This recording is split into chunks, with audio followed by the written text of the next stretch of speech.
I want to thank you guys for reaching out and kind of coming up with this idea and facilitating it and really coordinating it. And I think this is this is going to be something pretty neat to kind of hear. Um, four integral players of many that played on that '92 team that was not only Ron's first playoff win, but Chaney first playoff win. So I guess, Ron, maybe just give some insights and some quick thoughts on the start, and then we'll go from there. As you guys know, '91 was really a special year, and just getting into the playoffs that was a big deal. And having the season that we had, no one expected what occurred at Benedictine, but it happened. But as we were talking the other day, coming off of that '91 season, we felt really, really excited about '92 because we had so many guys back and from the success that we had the year before. And all you guys and like Dallas said, and a number of other ones, really, really did make '92 a special year. And how it ended was, that's the unfortunate thing about the playoff system. If you don't win them all, you always end on a bad note. But that last game was so uncharacteristic of what you guys achieved as a team, because it was a really, really phenomenal year. And we just had a couple interviews. We talked to a couple people prior to this, and Ron, you kind of mentioned it. Maybe just start out about your experience at Cheney, or your feelings and the legacy that you felt that you were part of, and maybe we'll just kind of start from that piece.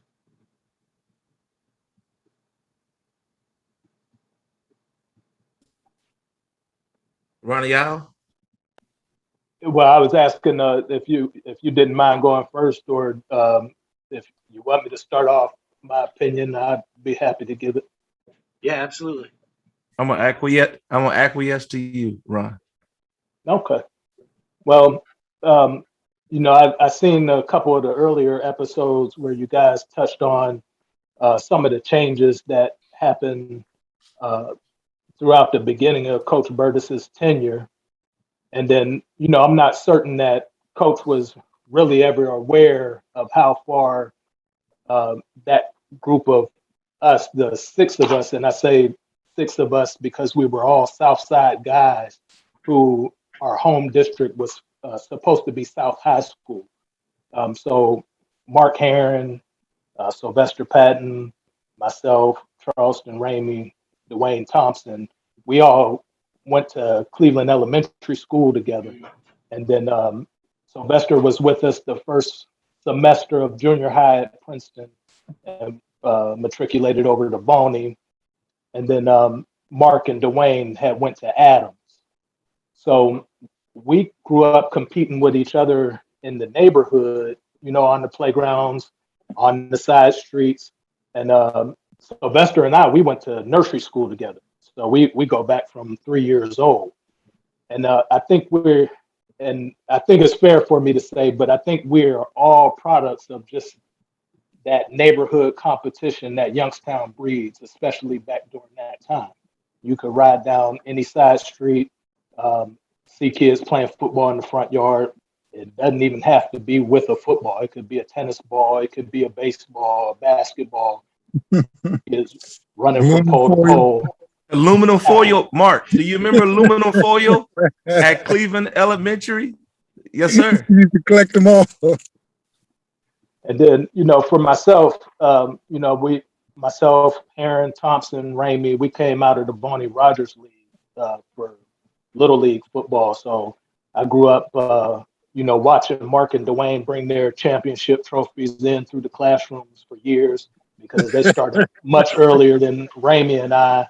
But, we all respected each other, and we all had an idea of what type of athlete each one of us was because we had been together so long.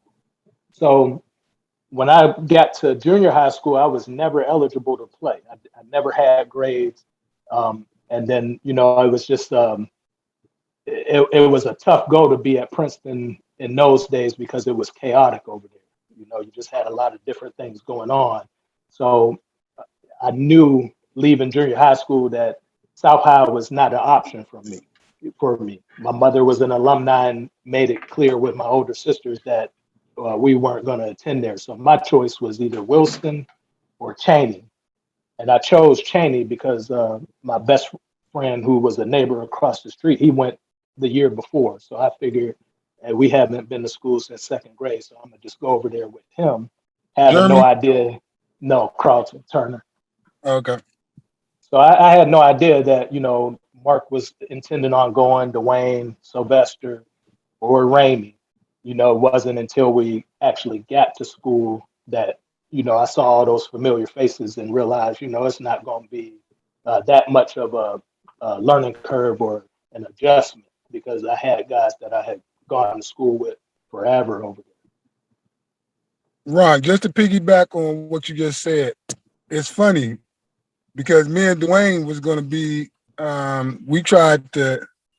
they were trying to make us go to Fitch, and we protested. We don't want to go to South, East, or Wilson, but we dang sure don't want to go to Fitch. So that's how we were actually able to go to Cheney to the racial balance transfer, which we were the first people or student athlete that was able to go through that process to get to Cheney. Yeah, one of those first waves, definitely. Yes, and they're also at whereas to the little league teams that we played for, like my head coach was Coach Blackshear, who was a sheriff. So we already had the discipline. Like you said, we were winning championships every year.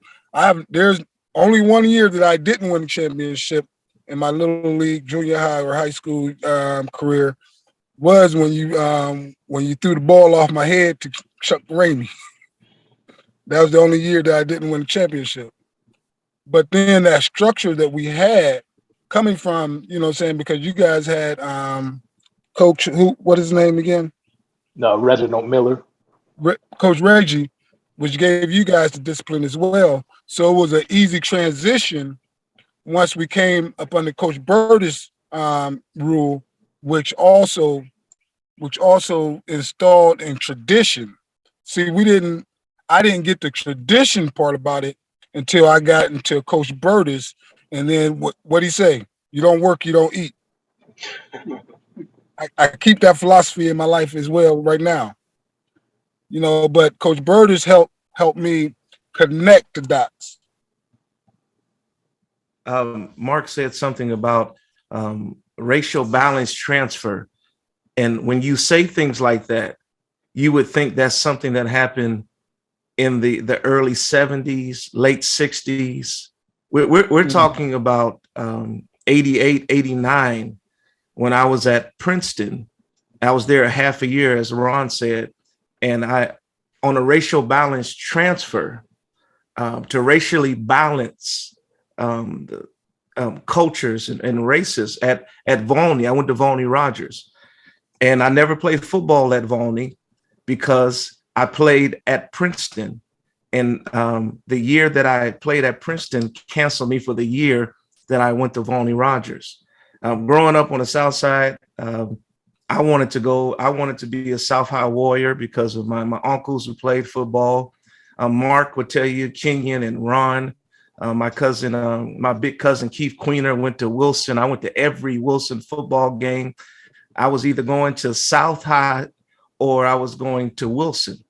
But I thank God for my parents. Sometimes you have to make decisions for your children, and which we all have children, and we have to make decisions for them. And they told me, you are going to Cheney. And it just so happened, in order to go to Cheney, I went to Volney. And one of the best decisions that that I've ever made. And Mark Heron was talking about buying into tradition and to the program. I'm telling you, and they kid, we all kid with each other, but we really bought into it, like for real, for real. It was family. Me, Ron, Mark, and Kenny, and I can't almost call him Kenny. I got to call him Kill. Kill grew up on Orange Street. We used to pick each other up for practice. We rode our bikes from the south side to the west side. We almost missed the Fitch game. Remember, Ron? The tire blew, and we had to have somebody pick us up.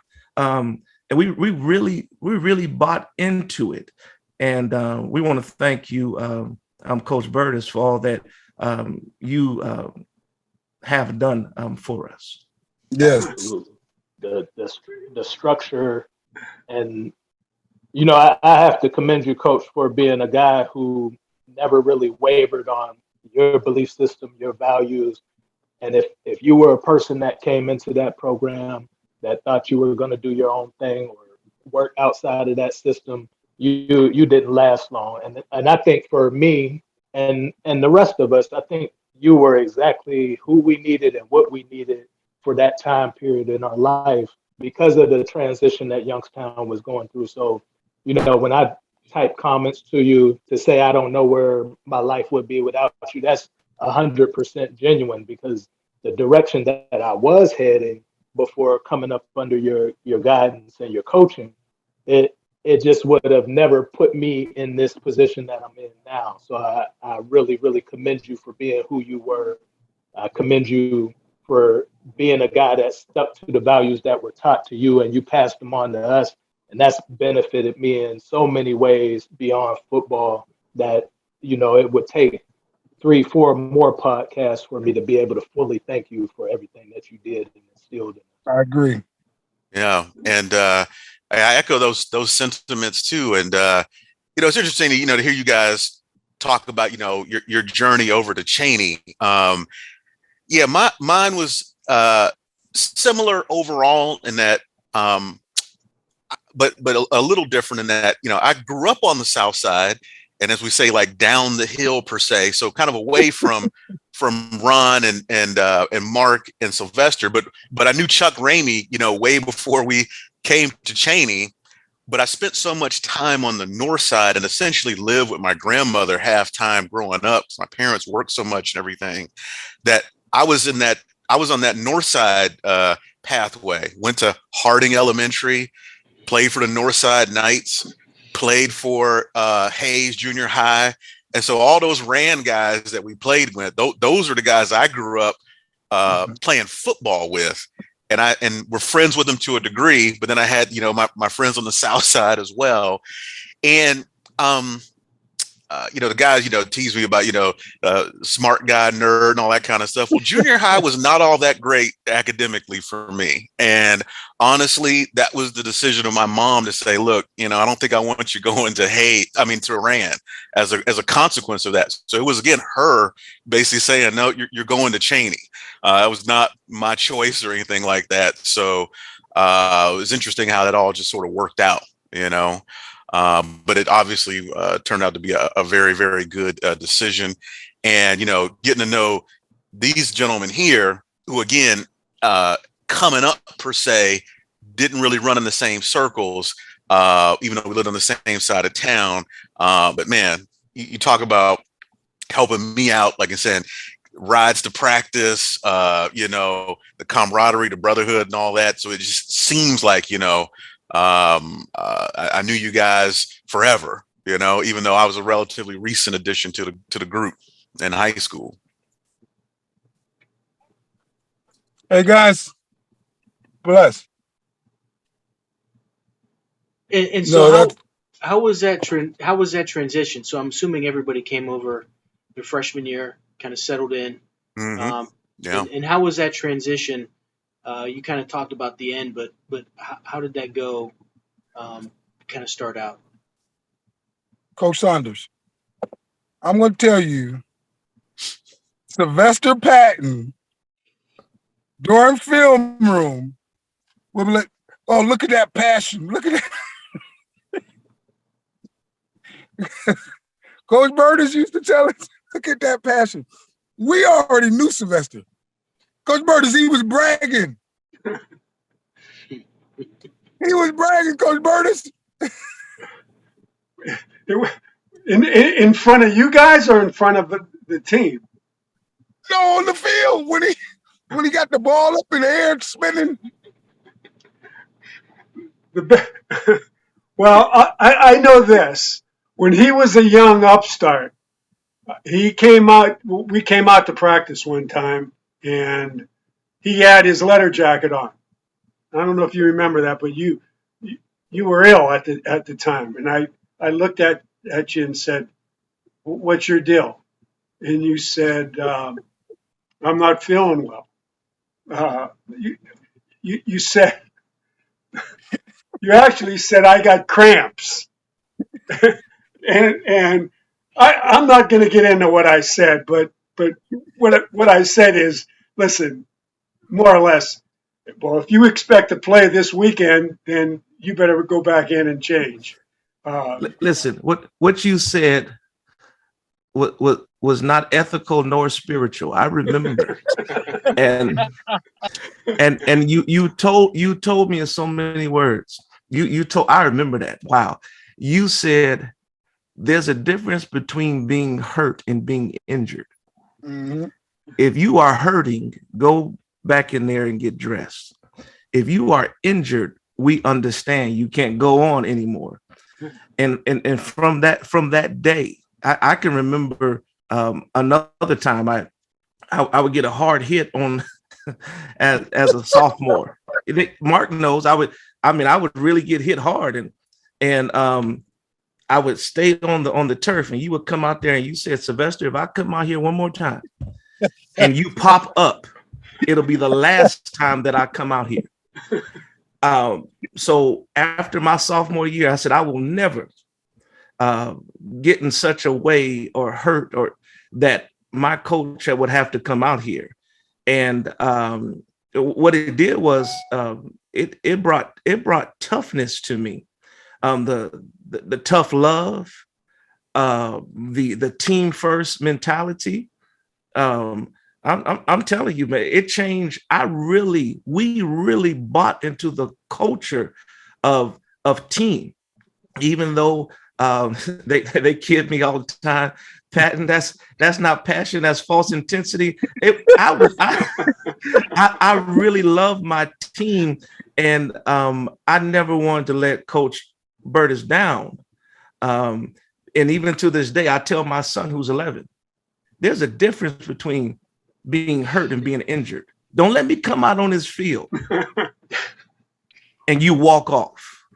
So yeah. Thank you, Coach Berdis. So Coach Saunders, you had asked about how the transition was. So some of what I'm saying is, my point of view and perspective, and then some of what I'm saying is just as a commonality and a collective from us all being familiar with each other. So I think for us, the transition was different in terms of demographics. The vast majority of our elementary and our junior high school, it was very heavily African American populated. You didn't have a lot of diversity, you didn't have a lot of structure, and you didn't have a lot of high expectations for some of the schools that we were coming up out of. As far as athletics and a football sense, it was a transition in the sense that, coming into Cheney, a lot of us had to change positions from what we were accustomed to doing and what we were being groomed to do for our side of town. For instance, Mark Heron started off Little League playing center for years and middle linebacker. Myself, I started out as a tight end the first year I played, and then I transitioned into a quarterback for the remaining time. Charleston Ramey, he was a center his first year and a defensive end, and then transitioned to tight end. One of the fastest guys that we even had on our side of town. And, it just speaks to the level of competition and the other individuals that were on our teams in our area. There was just a wealth of athleticism and talent for coaches to choose from. So, a lot of us had to, grab a spot wherever that spot was open at. Kenyon Meadows was an offensive lineman and defensive lineman throughout Little League and junior high school. And then Patton, his father didn't even let him play until he got to 6th or 7th grade. So, Till I was in the 7th grade. right. Well, 49ers. it had to be 6 No, because of the 49ers. It was, I was in going to the 7th grade, and I played for the 49ers. Yeah, because they had a different age range. And I was able to play for Princeton for Coach Selman, and I was the center. The center. Yep. So when I remember, coming into Cheney, 9th grade, the only one of us that was eligible to participate because of that racial balance transfer was Sylvester. So, we would show up to some of the freshman games that we could, stay after long enough to catch that last bus and see what he was doing. But we weren't on that in that inner circle of what was going on as far as Chaney football. And then, most of us grew up idolizing, those guys from our neighborhood and church or what have you. So, I grew up watching guys like Rodney King, the Dabney twins from South. Julius Lavis, he was a referee in our league and a deacon at our church. So, these were figures and people that, were talked about and revered on our side of town. And then you guys did a clip with Coach Angle just talking about how big of a deal All City was. And I remember, those Sunday papers coming out at the end of the season, and you just want to hurry up and get to that section so you can see those guys that you knew or that you saw in passing throughout the neighborhood and see somebody that you could connect with and hope to be like. So, transitioning over to Cheney, we weren't really connected in the sense of sports yet. And, the tradition had gotten away from being a contender. So I don't think any of us were thinking we were going to come in there and change it and be a world beater. But Heron, Patton, Thompson, Meadows, they had already started lifting at the end of freshman year. And I came into that very late because I was a little apprehensive and intimidated to even ask, could I come out and participate in that? And I remember asking Coach during gym class if it would be okay if I attended lifting, and he kind of chuckled and laughed because I never said anything in gym class. I was so quiet, I'm an observer. And then he looks at me and he goes, well, you go down to the office and you bring your grade report down and we'll see. So, I went down there, got a transcript from Miss Conti. And fortunately for me, those last 2 grade periods of that first year of being a freshman there, I had started, relaxing and doing my schoolwork. I was always a smart kid, but just never focused or concerned with how I performed academically. And he knew that I had athletic talent because of the things that I was doing in gym during basketball or what have you. And he looked over those first couple grade periods and saw, those low D's, the F here, maybe a C in this or that, A in gym. And then he looked at, that second period, that 3rd grade period, and what I was doing up to that point during that 4th grade period. At school was trying to wind down and they were doing the off-season conditioning. And he said, well, I can see that you're making progress. You show up here and be out in the lobby for stretching tomorrow. And, that's all I wanted was just a chance, so getting into that, I didn't have any expectation, didn't have any sense of entitlement. I was just hoping to have something to do, to have something to hold on to and be a part of, so I didn't have to go back to the neighborhood and just sit and do what I had always done. Yeah, Ron, you mentioned none of us being able to play that first year, and I was in the band actually my freshman year, playing my flute and whatnot. So I was front and center, for that '89 season, and not a lot of success on the field, obviously. And like Ron might have said, that I ever envisioned by the time we left, that we would turn things around to that degree. No. But I knew I missed football that freshman year, and I'd always played, my whole scholastic career. So I was like, I'm gonna go out, and let's just sort of see. Academically, that freshman year, it was a good turn in the corner kind of thing. I got real with people classes, and I had a couple of classmates also from Hayes that wound up coming over as well. If I had to be honest with you, I was a little discouraged by what I was seeing on the field initially, as a freshman, but anxious to get on the field again. And it's funny that you guys said that, because when we actually was able to play as sophomores, I believe that we could turn it around. I believe, honestly, because, and there's no disrespect to my teammates, but we played against them all through Little League and junior high.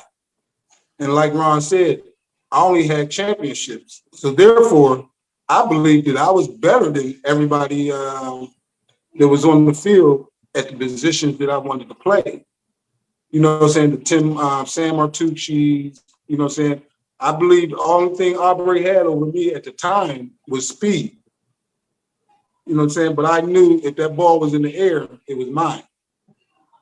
So I believed that we were a championship team sitting on the sideline. Well, I'll tell you, having played against, again, in junior high and having some success over at Hayes and everything, I kind of figured we should be able to play with the Rands and the East and everything. Yeah, like you said, I've played against those dudes and had success. So I figured that we would be competitive on the city series level. And I have to be honest with you, I didn't really follow the Fitches and the Camels and some of those other teams and whatnot. So I wasn't sure there.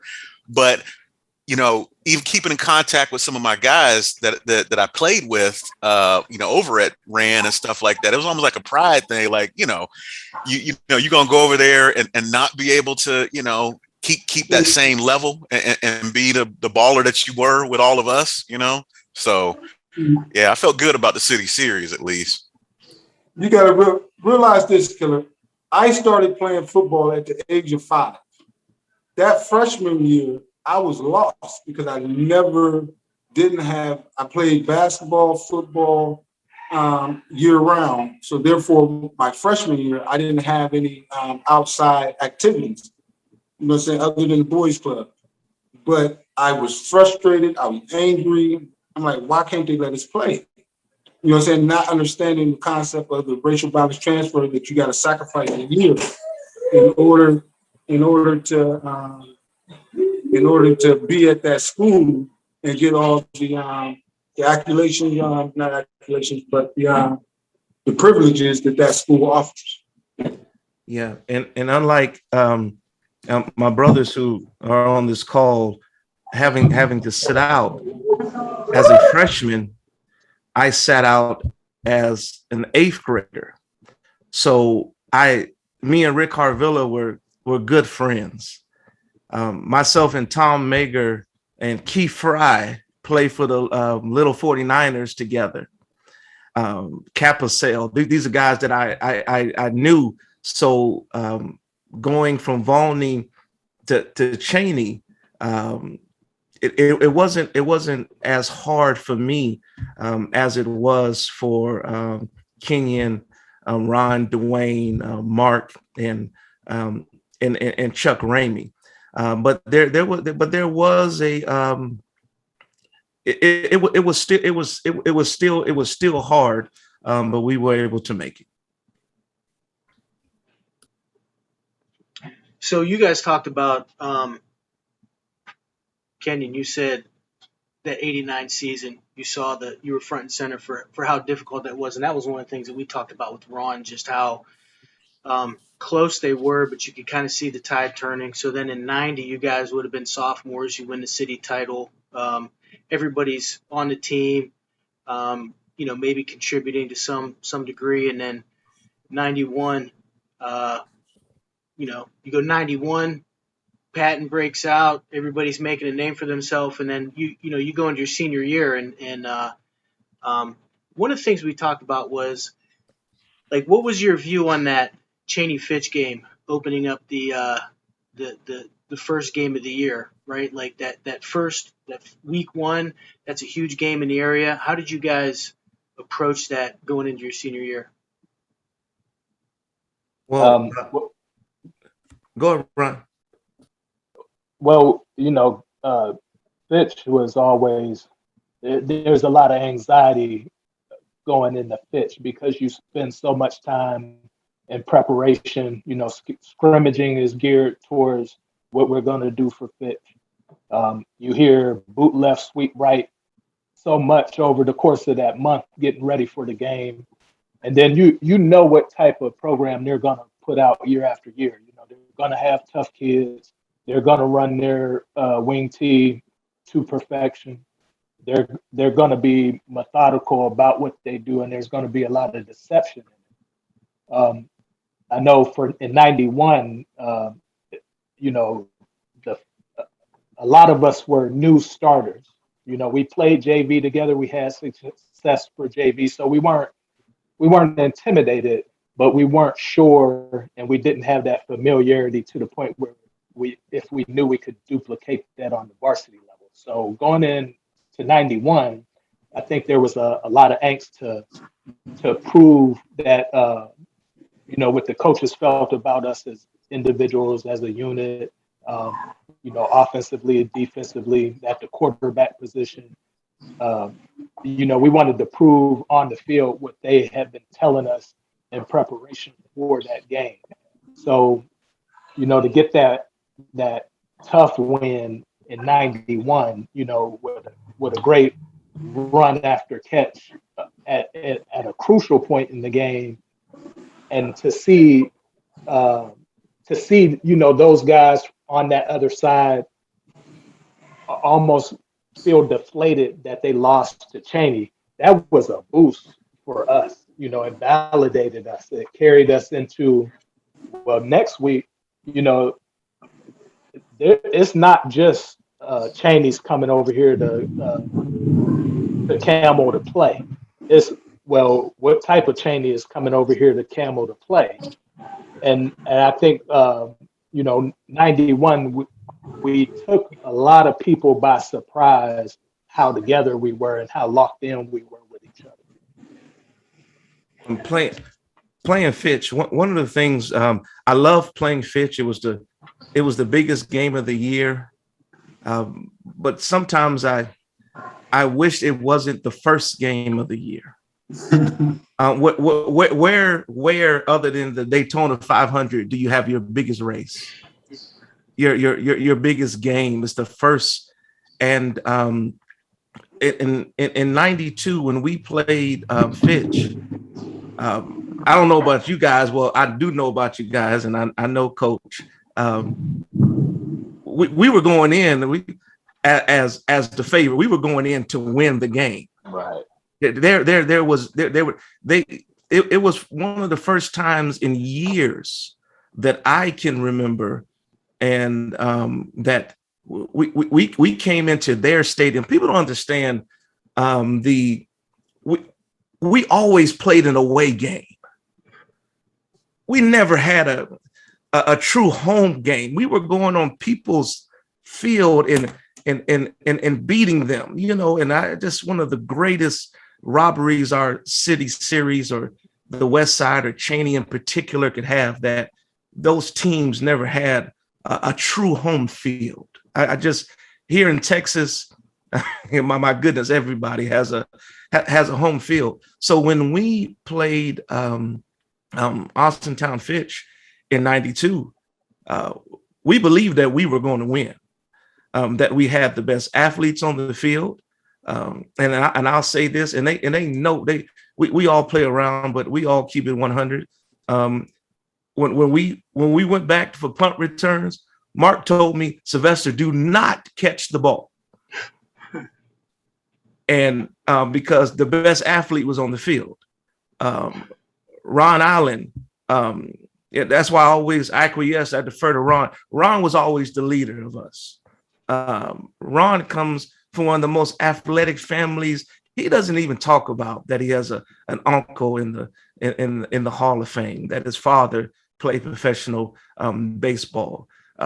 We had athletes on the field, and we believed that we were going to win the game hands down before the game even started. You mentioned on punt returns, and one of the things that I was doing, I was watching some of the highlight films, and actually in the Fitch game, that was one of the things that I was going to ask you guys about. But Fitch is leading 10-0 at halftime, and then there's a 68-yard touchdown run by Patton and an 85-yard punt return for Heron. And one of the things that even when I was coaching for Ron, like we'd always, you go into a game, you got to win 2 out of 3 phases of the game, right? And it seems like the special teams was always an area that you'd put one of your most dangerous people at, whether it be kickoff return or punt return, that you're I don't want to say stealing a play, but you're getting a play, either flipping the field or scoring a touchdown to be the difference maker.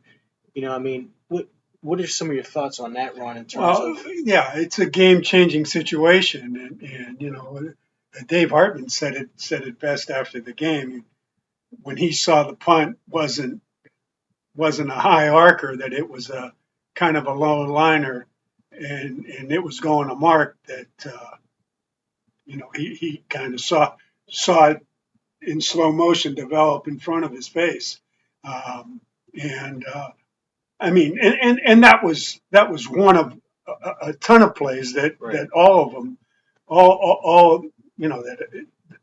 all these guys and excuse me, a lot more of the guys made during that game. And you're right. We approached that game expecting to win. 91, that I'm not going to say it was a fluke because you guys played too hard. But it was a surprise. There's no question. And to get that and to have the year that we had in 91 coming into 92, certainly, we were same mentality, let's get 2 out of the first 3, see what happens. And, and to get that opener, that was just huge. And so that's the first time in 17 years that Cheney had beaten Fitch in back-to-back years. So the year before, the first time you beat him in 13 years, and then this year, this is the first time in 17 years, nearly 2 decades, that you get him back-to-back. So I think those are like some real program kind of notches in Saunders. In the belt. Yeah. There was I remember in 92 and it's 4th down and about a blade of grass. We're on the goal line. Can I set it up, fellas? Go ahead. And Coach Berdis comes out on the field, and we're gonna run 34. Right up the 4-hole. At one of the English twins. Yeah, come on, Coach. Go ahead. You tell it. You tell it. So he's walking off the field, and I don't know what got. I kind of grabbed Coach I said 35, Coach, and he said, and you better make it. So I'll never forget this. Both English brothers, they move from the 4-hole and they go over through the 35 hole. And I'm like, okay. So we made it. We scored great blocking by Kenyon, Mager, but those were one of the defining moments of beating Fitch. And I talked to Chris English the other day. Congratulate him on his I think 23 years of marriage. We became friends, and those were just defining moments of coach asking this play. He asked us in the huddle, what play do you feel comfortable with? And I initially said 34 because I knew I was going to cut back to 35. But I said, why do the cutback when I'm going to get there anyway? Let's just run 35. And we were able to score and eventually win the game. And then, give me a second, Ron. Give me a second. Go ahead, man. Coach Berdis was putting it like it was a low drive punt. No one notices that I didn't have to put no moves on. That the whole sideline was sealed off because of my other teammates did their assignment. Only thing that I had to do was beat the punter because everybody did their job, and that's what Chaney reminds me of. Then Coach Berdis was Coach Bill Belichick, and we had to do. Only thing he asked us to do was our job. And guess what? We're going to run 27 times a game. So if he throws that ball, get the ball and do what you got to do with it because it's not coming out that much more. Mark, I remember, that punt return. I was on the sideline for it, standing next to Coach, you, and I think it was either Lamonji or Mikovic. You guys both almost said simultaneously, the wall is set up. I mean, you all saw it, and when Mark, took it on back, it was just an incredible moment. But I remember you all specifically saying, hey, it is set up. You could see it. So that was awesome. Awesome moment. But it was all team. I'd just like to add, something that Patton touched on is, over the course of those 3 years of starting to win and, being able to handle and control the city, by the time we got to be seniors, Coach had a lot of trust in some of the feedback that we brought back to him off of the field. There were times in games where, he would call a play and you might say, well, this guy over here is soft, or Coach, I think I can get XYZ on, 28. We can seal the end. We can kick out this guy, or we can run right at this guy. A lot of coaches wouldn't put that in the hands of players to even have a voice to say what's going on the field and him make adjustments and trust us enough to do what we're communicating to him. So, that speaks to, what he felt about us and what he felt about what he prepared us for during the week. And then, I like to think that, we succeeded more times than we let him down in those situations. And then, the times where we didn't quite get it, I think he always chalked it up to that's just football. We'll move on to the next play. You play forward, you don't play backwards. You don't think about the last game that you won. You think about the game that you're in. So, to be able to change the side that you're running to off of a player suggestion on fourth down and an inch in a critical part of the game, that speaks to the confidence that he had in his scheme, in his preparation, in his players and his guys. He preached that all the time. It's always program, God, program, education, family, right? That's it. Well, there's no question that I trusted you guys because you trusted us, and so yeah, I believe that as a coach, if you can't carry on from the suggestions of your players, then you're going to be searching. And I think that was one of the things that we've kind of alluded to previously is, there's an element of like unapproachability, right, to the persona sometimes that a head coach can give off or Ron can give off, and it's like, but once you gain that trust and he buys in and you buy in, and then it's like, okay, I'm going to step back and I'm going to, in my case, let you coach and let you do your thing, and in that case, I'm going to listen to the nuances of what goes on, and I think, like you guys said, that's the sign of a good program within the framework of what everybody does, and I think I was just watching. I don't know if I can find it, but I think all those highlights are on the highlight film of '92 of that Fitch game and that punt return. That year, the one game that's lost is Boardman, and that seems to be kind of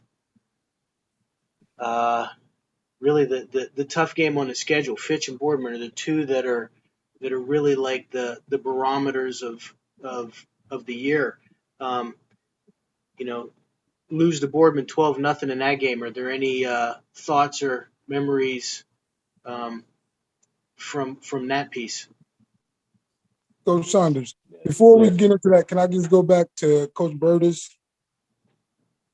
The way he set up the program was so great, whereas he had Coach Popio coaching the linebackers and the linemen. Coach Pope was the hard-nosed, saying, get out my way, boom. But then he had, give me a second. Okay. Then you had Coach Mikovic coaching, he's a younger player, he's a younger coach, which could, adapt with the players and the personalities as his as the guys in the backfield, which was the prima donnas, coach called them. but he set up everything for us to succeed. And I appreciate you, Coach. I appreciate you. The Boardman game, I thought I destroyed all the film for that. I didn't know it was available. Somebody's got pretty much the whole thing on YouTube, by the way. Yeah, I saw that. I'm gonna find them. And that game hurt because I believe the year prior we beat them. Yeah, we did. Mm-hmm. Yeah. Matter of fact, I know we did. Yeah. And what really affects me the most of losing to Boardman is what happens on that field. Years. Am I correct in saying the Louisville game? Yeah, it was there. Yeah, it was last game. So what I remember, almost it is 30 years ago, us losing that game and believing we were going to win.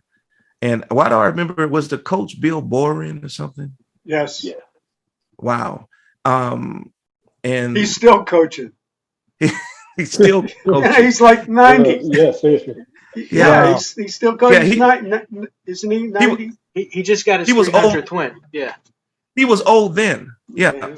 And He'd been about 60. just I was just in Washington, D.C., and I saw a guy with a Boardman shirt on. I said, I'm from Youngstown. He said, I'm a Spartan. I wanted to get out of my Uber and tackle him. That was a tough loss, but I believe it gave us character for what was to happen during the rest of the season.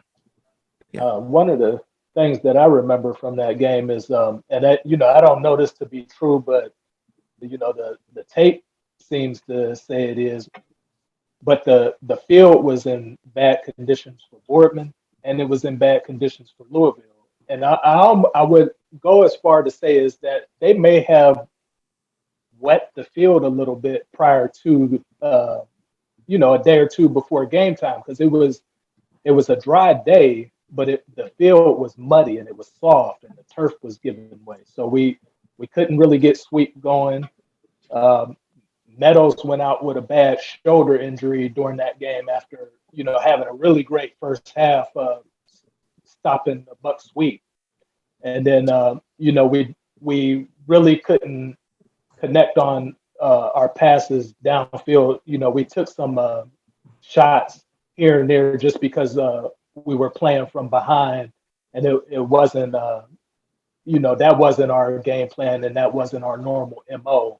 But I think we were just trying to make something happen. And then the other part of that is that probably was our poorest tackling game in 2 years of having success. We didn't tackle well, myself included, because Sean Banks he breaks a wing reverse on my side, and then it wasn't until I watched that YouTube film. Now, if you would have asked me before seeing that, I would have said, me and Chuck Ramey, we went to go tackle him, and he knocked me off of him.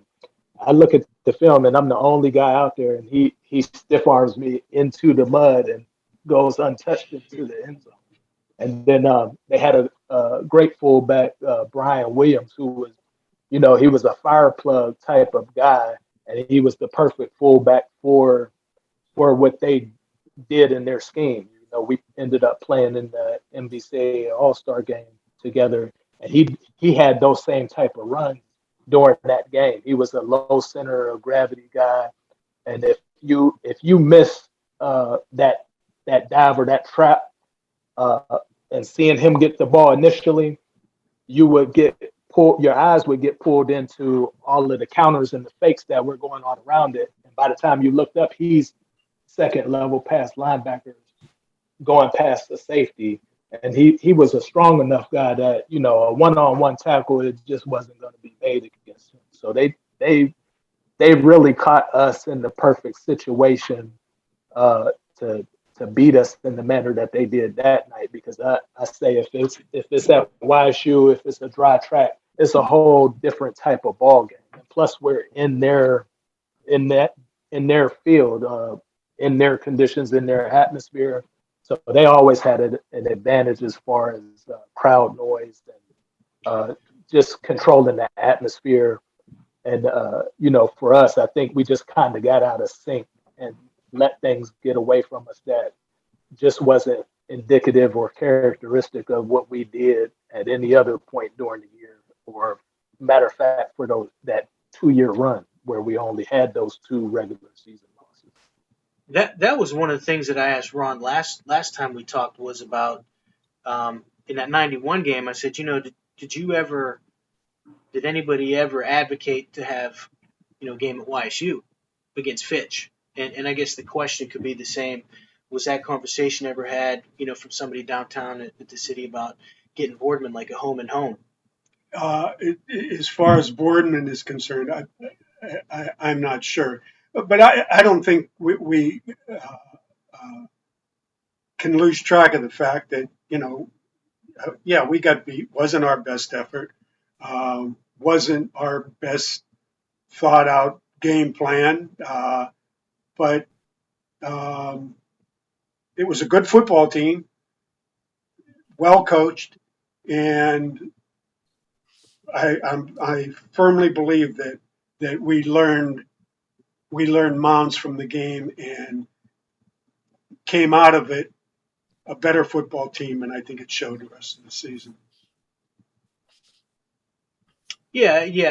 There's no doubt. I guess I just always kind of wonder about, getting some of those big games in favorable territory sometimes. Yeah, and I told you this the last time. I think that whole deal was, hey, if you could understand this, the arrangement at Fitch and at Boardman was 50-50 gate. Normally the home team gets the bigger percentage of the gate, but that was the arrangement. So that's what made it it was like, okay, well, you don't have to pay YSU rental, okay, and so there's a bigger profit margin. So it came down. I don't think there was much concern by the powers that be, the administration, that said, well, you know, it'll be better for the kids if they have a home and home. I think it was just a matter of, you know, It's a good deal. it's a good deal. Yeah. That's interesting. I never knew that the gate share was, even a factor. I always assumed that, because those were home games for those teams that, they took the gate and the profits and the concession. So that's interesting to learn that there's a split to that degree of even, considering 50. Yeah, it was most definitely that way for Fitch, and I'm fairly certain that it was that way for Boardman too. Yeah. Not the concession. I mean, the concession's theirs, but the gate receipts were split 50. I mean, typically the home team now, you don't split anything unless there's some reason to Just pre-sale. Yeah, you get whatever you get. So I just wonder, because I know, but then again, that was always a rallying cry, and one of the things that you hung your hat on. Yeah, we're road warriors. Yeah. And you got to understand as well, Ron and guys, we weren't equipped at Cheney to host a crowd that Austintown Fitch and Cheney brings. So where was they going to sit? Where was we going to have the fans at? You know what I'm saying? And then, like Coach Berdis said, YSU takes a big chunk out of that, even with the city series that we were having. And I love that we had them all recorded and everything. They don't even do that anymore. But they recorded all of our games and everything, put them on TV. Coach Saunders had them on TV, in which you did a great job. I mean, it was one of the aspirations for me to go to college by playing on YSU turf.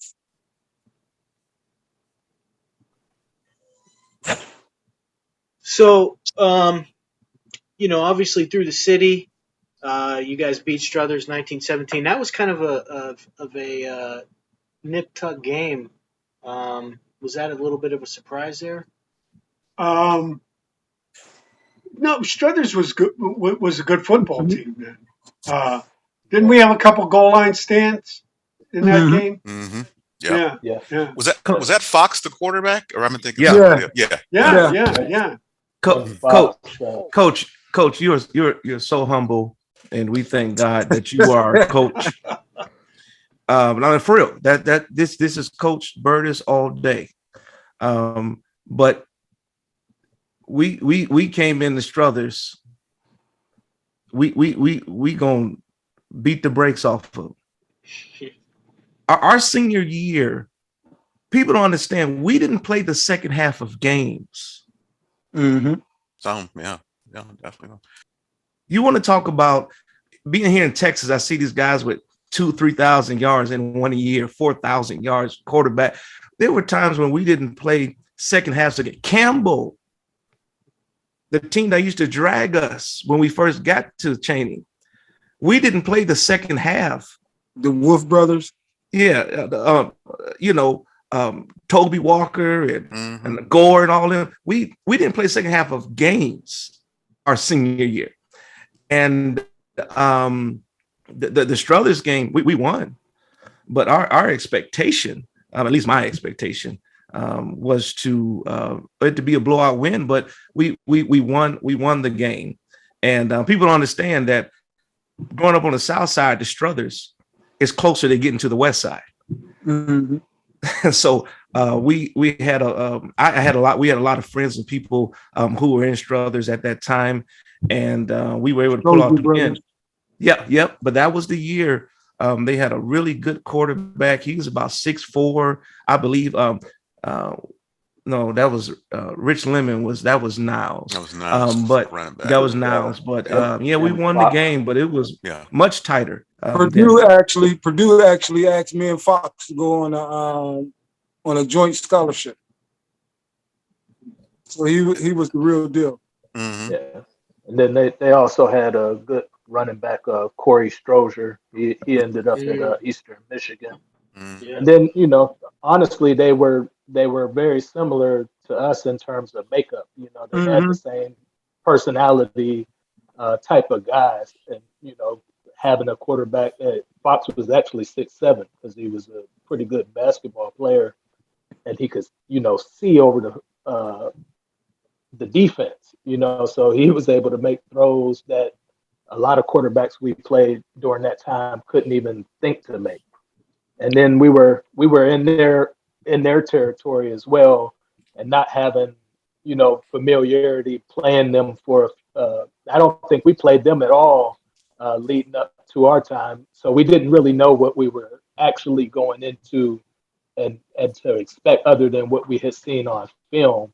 And Dwayne was hurt that game. He got hurt split his fingers, had stitches in his fingers. So we weren't at full capacity in terms of offense, where we could go.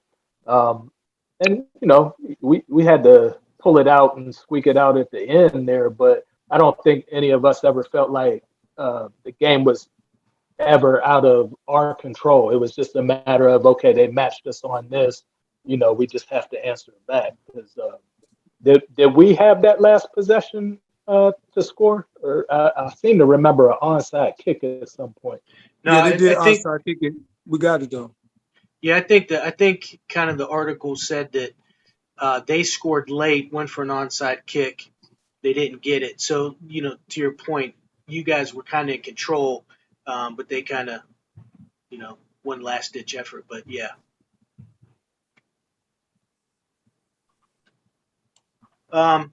So you run the city, you beat East 20-0, beat Wills 42-0, Wilson that is, beat Niles 21 points in the first quarter.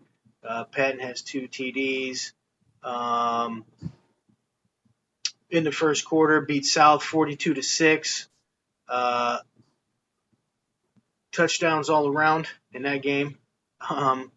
And then you finish the year with Howland, and then you meet Buchtel. So Buchtel they were the state champions the year before, or they were Back to back. And who was it like? Reggie Garnett. Reggie Garnett Yep, was Reggie Garnett. Reggie Garnett. Yeah. Played at Michigan State. Started, I think, 3 years or so. Yeah. Real quick, Mark Herron just blacked out and went crazy against Howland. We had this play. 6 for 125. 6 for 125. That's a good game. It was a stock pass where I was supposed to hit the guy that was blocking him, and he would. Now I always missed the guy. That's what made the play so awesome. And we can't say enough of Herron, since I've known since second grade, college roommate.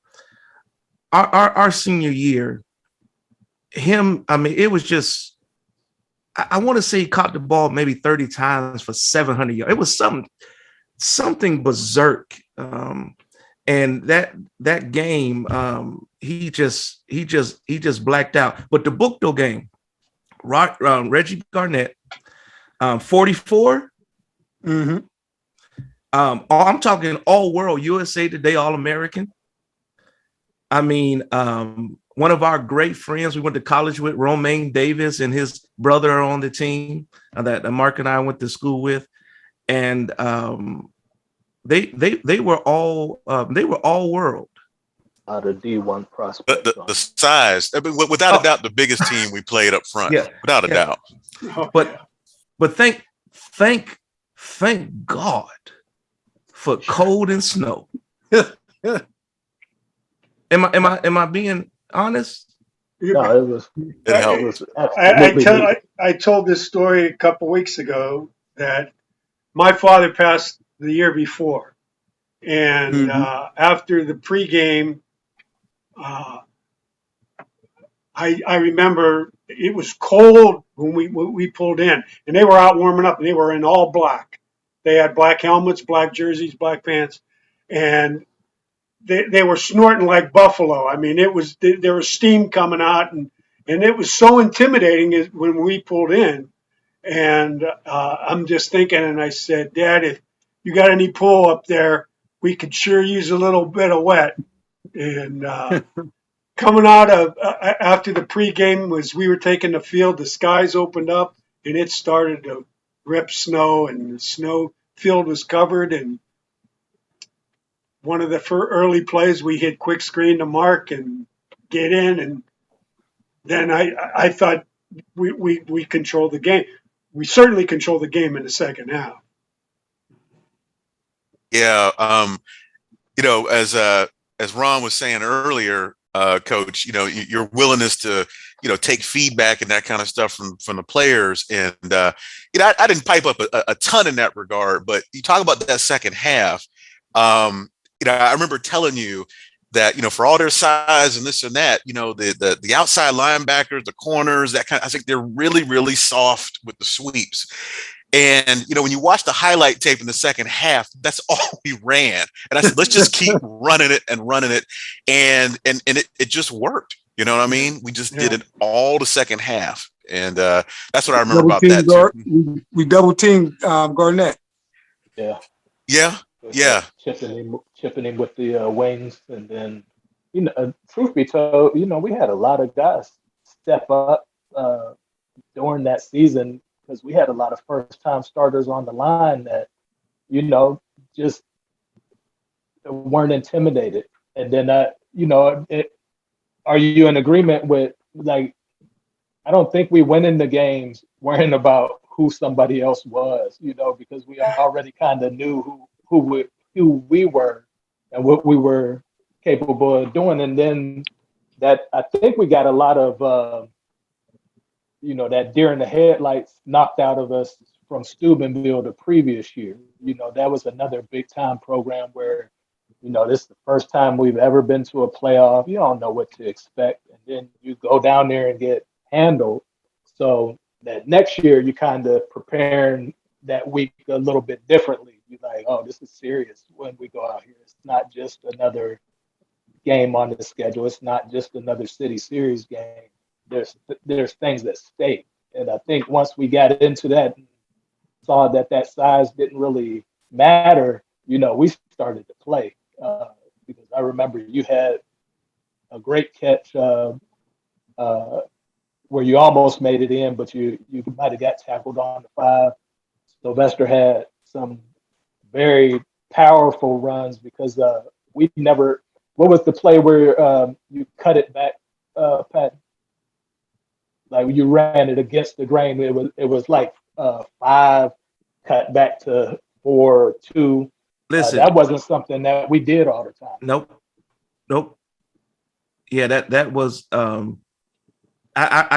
remember that game. Get emotional even talking about it because I knew it. It was our first win as a playoff team. It was. It was the first. Was it the first playoff win for Chaney? Yeah. Yes. That was that was major. And one of the greatest wins in the history of the school. There's no question. I mean, not because it was like Ron alluded to, it was a surprise or anything. I mean, we went out expecting to do well, and you guys played extremely hard, and things clicked, and but just a great win. No, they were intimidated by the second half. They were scared out there. Yep. And Ron, I want to let everyone know that Ron was the talker. And, absolutely. Ron was Ron. Yeah, they were literally terrified by the fourth quarter. They were because we were just coming that hard nosed football. I mean, this All-American linebacker. We were just we ran right at him. Yeah. Because Definitely. we realized that if you run away from him, he's gonna catch you. Well, But if you run at him, think about this. They're back-to-back defending state champions. Mhm.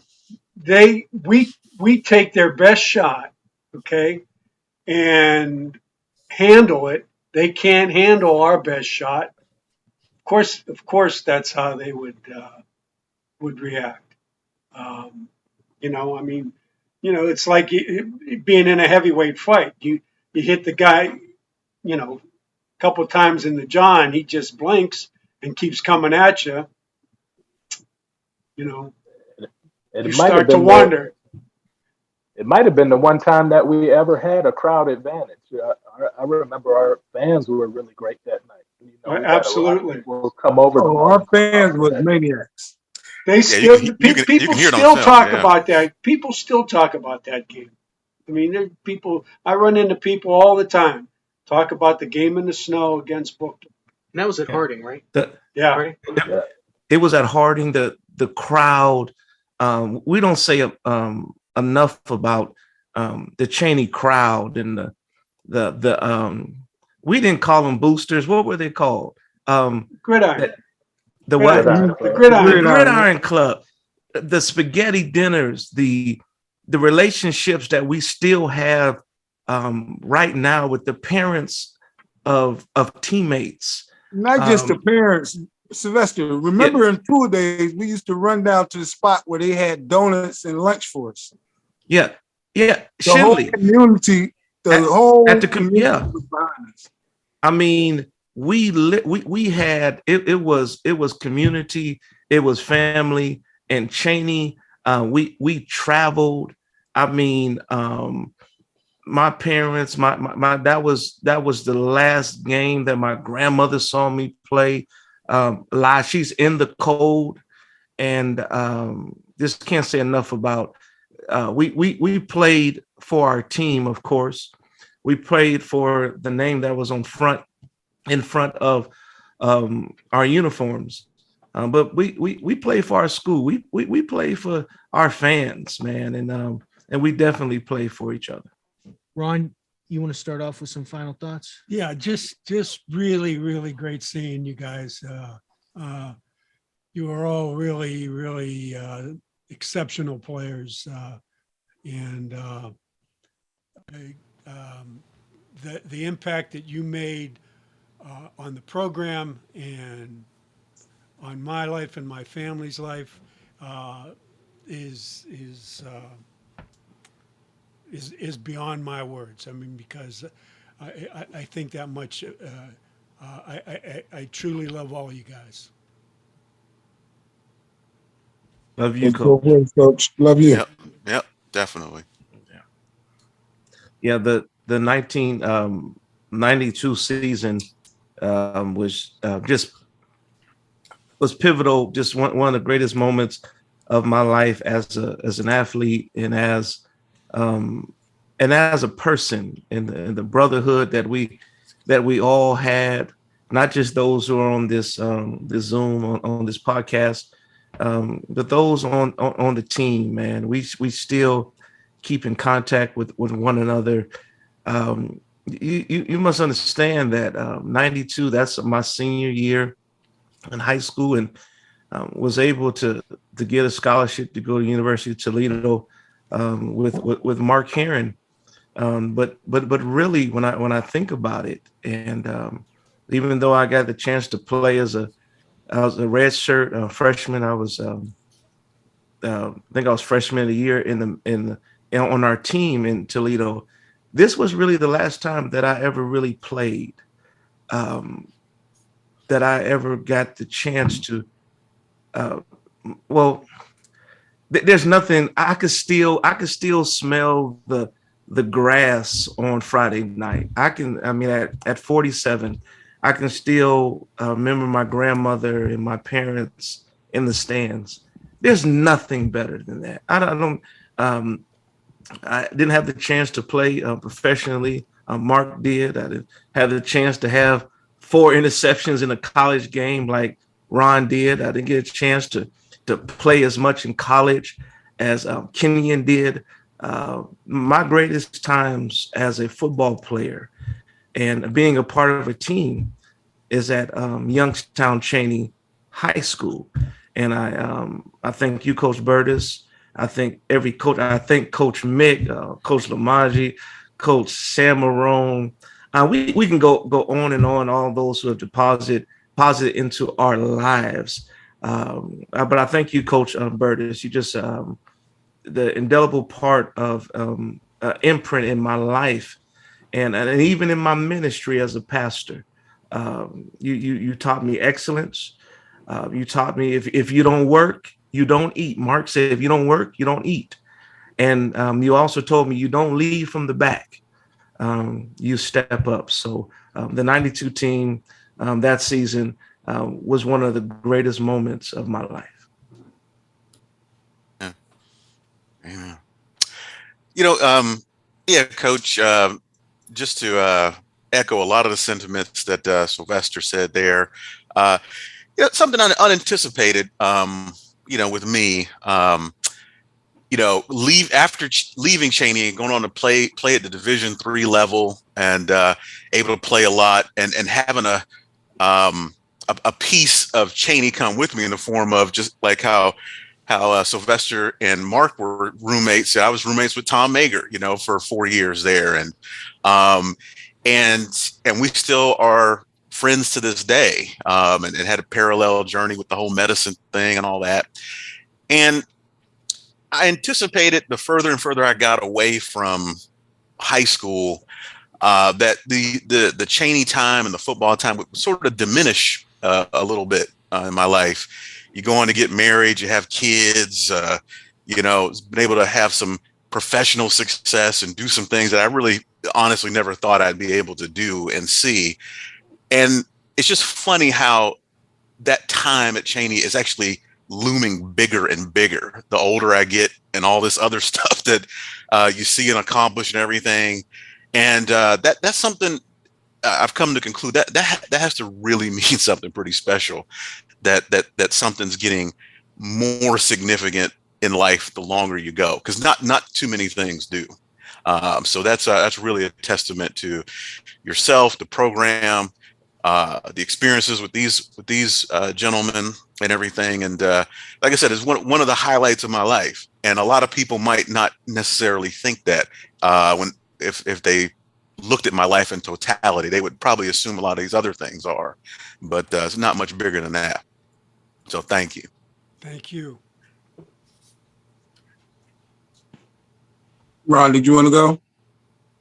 Yeah, I'll go in front of you. I know you're going to put a great cap on it. But, in the same vein, that 90, 91, 92 experience, that for all the success that came afterwards, I'm so proud to have been a part of, that initial turnaround, being able to experience playoffs, experience a playoff win, and then to see how many guys, even after our time, had great opportunities, great success, sustain the winning, really, took the program to places where we would have loved to have been. But I was in that in the stands in '97 when you guys played the Sales.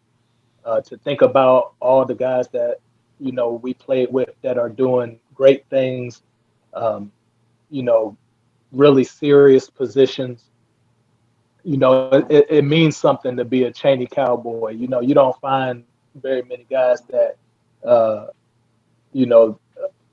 revere their high school and just not necessarily the day-to-day stuff, but just realizing how important the things that we went through and what was taught to us that have propelled us to be great fathers, to show up for work every day, to be accountable, to not fold in the face of things that are hard or difficult, because you paid a price and were taught, how to get through those uncomfortable things and persevere, be a winner, be a champion, take a loss, take a hit, get up, do it again, try again. So, you know, I've been able to have the success as a player. I've I've had the opportunity to coach at all levels, born professional, but a lot of the things that I took with me in terms of mentality, in terms of work ethic, in terms of um, just trying to be a person that doesn't embarrass my family. I learned now that stuff right on the west side of Youngstown under the tutelage of, in my opinion, one of the greatest coaches to ever come through that area. State championship or not, just the investment that you put into us, the way that you held us to a standard, this paid dividends. And you can see that in each one of us. I can attest to all these guys being, tremendous fathers, good husbands, people that you can depend on. I can say that firsthand, and that all springs from all of that time that we put in, you know, through football. But really, it wasn't football. It was just learning how to be a man and how to get through life. So, hats off to you, coach, for everything that you have done, everything that you're doing, and all the things that come from, just being a person that crossed paths. Thank you, guys. For me, Coach Berdis, it's none of the achievements that I've accomplished, what I'm saying, while playing with Chaney. It's the times where we're doing the Olympics. It's the times that we're out there running through those halls together, conditioning. It's those things that happen off the field, the spaghetti dinners, that family atmosphere where we broke color boundaries. We were all brothers. We were all together. It was nothing about, oh, he's from the south side of Youngstown, he's from the east side of Youngstown or west side of Youngstown. It was, hey, we're all a team. We're all brothers. And it was a tribute to the things that you taught, the things that you trained, to whereas the only thing that I could do was to bring my kids back to Youngstown so they can play at Cheney. Because I believed in the things that you taught. I believed in the things that you that you showed, displayed the character that you. Because it's one thing to talk about character, it's another thing to show it. And the way you show the best character is not when everybody's watching; it's when no one's watching. And you've always done it, Coach. And you put that in my life and installed that into me. And I want to thank you. Thank you.